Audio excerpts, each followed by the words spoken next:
તો આંતરરાષ્ટ્રીય મહિલા દિવસના અવસરે ગામની બહેનોએ ગૃહ ઉદ્યોગ થકી આત્મનિર્ભરતા તરફ અનોખું પગલું ભર્યું છે। તો મિશન મંગલમ યોજનાના સહયોગથી 22 જેટલી મહિલાઓએ શુભમ ગૃહ ઉદ્યોગની સ્થાપના કરી ખાખરા, પાપડ અને અથાણાનું ઉત્પાદન શરૂ કર્યું છે। આ બહેનો આજે વર્ષે અંદાજિત 15 થી 17 લાખ રૂપિયાનું વેચાણ કરીને 7 થી 8 લાખ રૂપિયાનો ચોખ્ખો નફો મેળવી રહી છે। શરૂઆતમાં રિક્ષામાં ગામડાઓમાં જઈને માર્કેટિંગ કરવું પડતું હતું, પરંતુ પાલનપુર, પાટણ અને મહેસાણાના સારસ મેળાઓમાં મળેલી પ્રસિદ્ધિ બાદ હવે ગ્રાહકો ફોન પર જ ઓર્ડર આપે છે।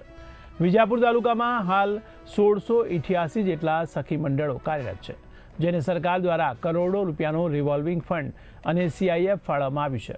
આ સહાયથી મહિલાઓ માત્ર ખાખરા, પાપડ જ નહીં, પરંતુ અગરબત્તી, સાબુ અને અથાણા જેવા અનેક ગૃહ ઉદ્યોગો થકી આર્થિક રીતે સશક્ત બની રહી છે। ગવાડા ગામની બહેનોએ સાબિત કર્યું છે કે નારી શક્તિ માત્ર પરિવાર જ નહીં, પરંતુ સમાજને પણ આત્મનિર્ભરતા તરફ દોરી શકે છે।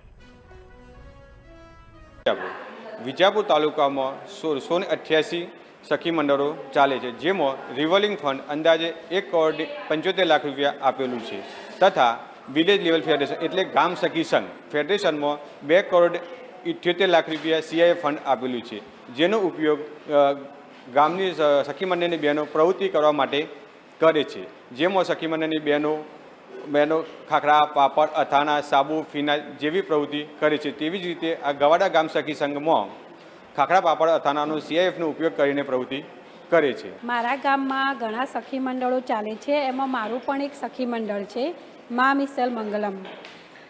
મારા ગામમાં પહેલાં બહેનો કોઈ સખી મંડળ વિશે જાણતી ન હતી, પણ મિશન મંગલ દ્વારા ગામમાં આવી અને એ લોકોની સખી મંડળ વિશેની જાણ કરવામાં આવી, તેથી અમારા ગામમાં ઘણા સખી મંડળો શરૂઆત કરવામાં આવી।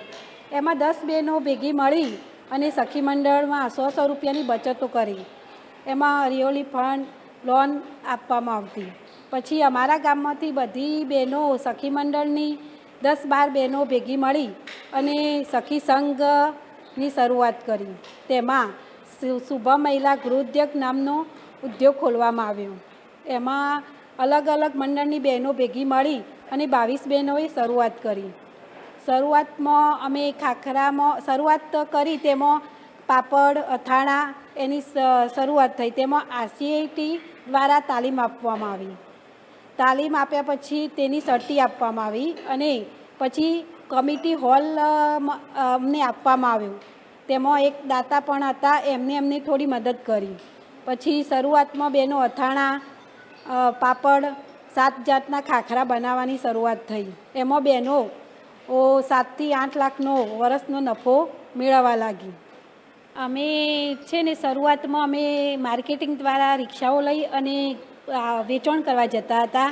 પછી મોલોમાં એ રીતે લોકોને ખબર પડી, અત્યારે હાલ અમારે માર્કેટિંગ કરવા જવું પડતું નથી, અત્યારે ફોન દ્વારા ઓર્ડર આપવામાં આવે છે અને એ રીતે અમારું વેચાણ થઈ જાય છે। વેચાણમાં અમારું 15 થી 17 લાખ જેવું થાય છે, એમાં અમને 7 થી 8 લાખનો નફો મળે છે।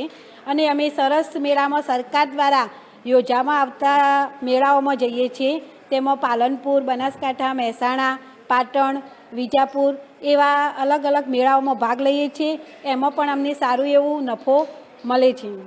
સરકારના જે કાર્યક્રમ થતા હોય છે ત્યાં પણ અમે જઈએ છીએ, ત્યાં અમારો સ્ટોલ લગાવવામાં આવે છે અને ત્યાં અમને ત્યાં અમારું વેચાણ પણ સારું થાય છે। સરકારનો કોઈ પણ કાર્યક્રમ હોય એ જગ્યાએ અમે સ્ટોલ લગાવવા જરૂર જઈએ છીએ।